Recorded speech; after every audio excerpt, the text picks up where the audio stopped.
Hello, everyone. My name is Elizabeth Krogenberg, and I am doing my presentation on the Combahee River Collective.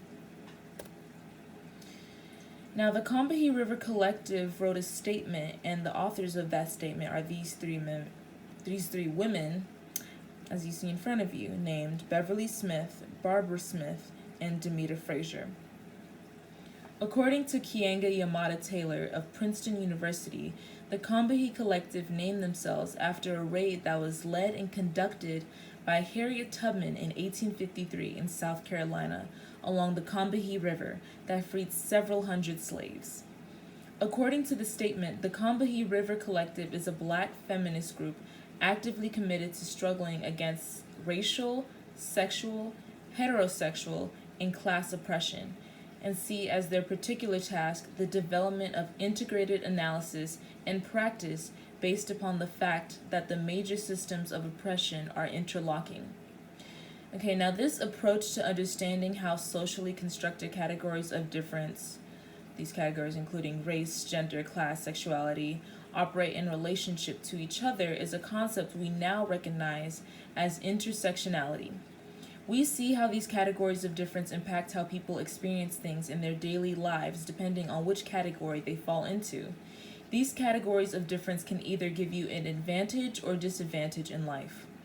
For example, white heterosexual males are paid more than white heterosexual women, but a black queer woman or man would not have the same opportunities as a white queer man or woman because of the white privilege they have.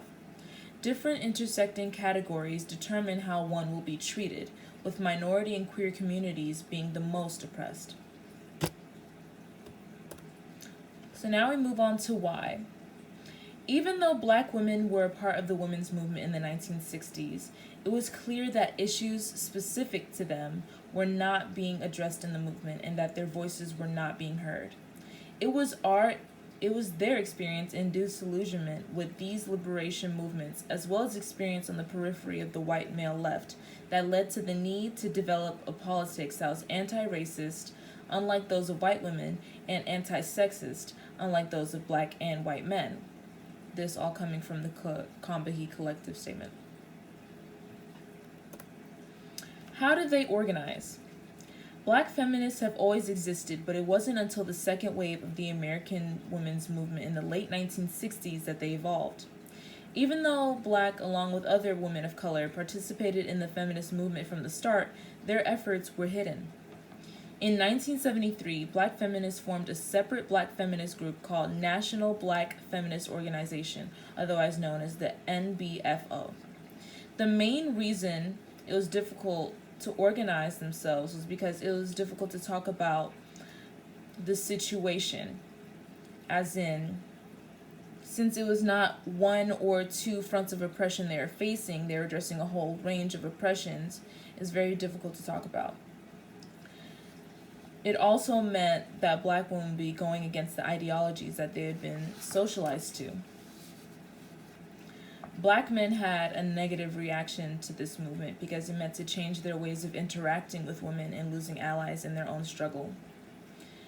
The first meeting was in early 1974 after the National Black Feminist Organization Conference, and they had no strategy, no focus. And they weren't doing political work yet, but as individuals, they were working through other organizations. They ended up separating from the NBFO due to a lack of political focus and their bourgeoisie stance. They needed to understand their economic position. In 1976, they began functioning as a study group, and they demonstrated their politics through writing.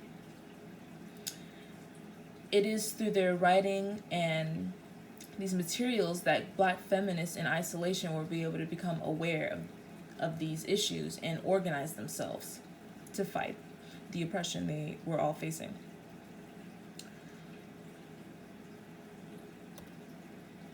What is their worldview? Well, according to the Combahee River Collective statement, their politics came about from a shared belief that black women are valuable and that liberation is necessary, not an addition to someone else's. In the past, there was no movements for black oppression, black female oppression before, and it was never a priority. And the stereotypes and punishments that they had gone through throughout history showed what little value black women had in society. But unlike the white women's movement, they didn't believe in lesbian separatism because they knew that black men still faced oppression on the racial front. And they knew that liberation of black women would equal the destruction of all oppression for everyone.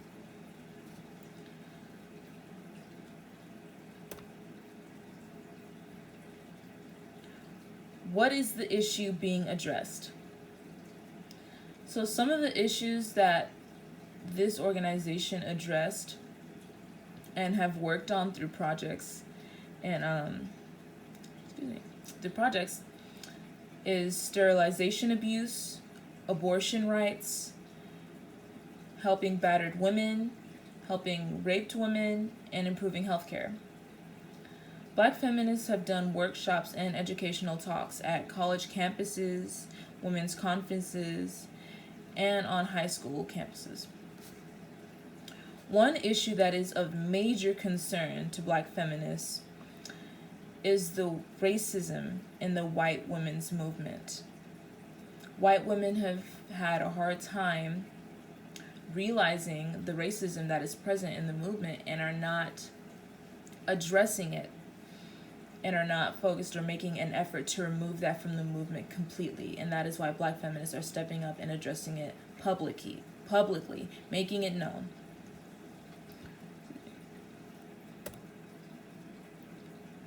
Controversy. Black feminists came up with the term identity politics. According to Alicia Garza of UC Berkeley, the term identity politics was first coined by black feminist Barbara Smith and the Combahee River Collective in 1974, Barbara Smith being the author of the Combahee River Collective statement.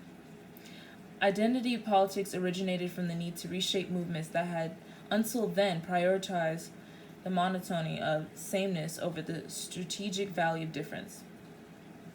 Identity politics came from focusing on the oppression that comes from one's own identity. What was originally used to invite people to talk about the range of oppression as a systematic problem had been lost in translation and is now used to divide people even further as it is used by white supremacists. According to Perry Bacon Jr., the alt-right political party hijacked the term and reproduced it to represent white people as the group in need of protection. The term has also been extended to include any minority representation as a success, focusing on the media, politics, and movies without coming up with practical solutions to address the bigger issue. Which brings me to Beyonce and Black Panther. Beyonce was known for having this feminist sign at one of her concerts, and even though it brings attention to the situation at hand, there has been no political agenda, no actual political work that has been done by Beyonce to ensure women have, especially black women, have equal rights and their needs are met. Black Panther. It was famously viewed by millions. A very popular movie, appreciated because of its all-black cast. But this black representation in the media is not addressing the issue at hand, which is systematically rooted and needs more than black faces on the internet or any kind of media form. It needs to be addressed by doing the political work to put a stop to all of this and ensure that the needs of black women, which in return would meet the needs of all women, which would satisfy the needs of all women, and help them move forward in society. Thank you for coming to my presentation, and that is the end. Thank you.